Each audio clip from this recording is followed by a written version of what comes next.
¿No te ha pasado que tu moto tarda en encender o que el motor suena forzado al acelerar? A mí me pasó y pensé que era la bujía o el carburador desajustado, pero al revisar más a fondo descubrí que el problema estaba en el tiempo del motor, la cadena de distribución no estaba bien alineada y eso hacía que las válvulas abrieran fuera de punto.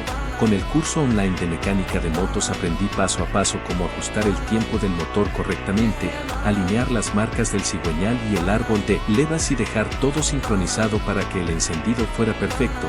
Después de hacerlo el motor arrancó rápido, sonó parejo y la potencia mejoró muchísimo.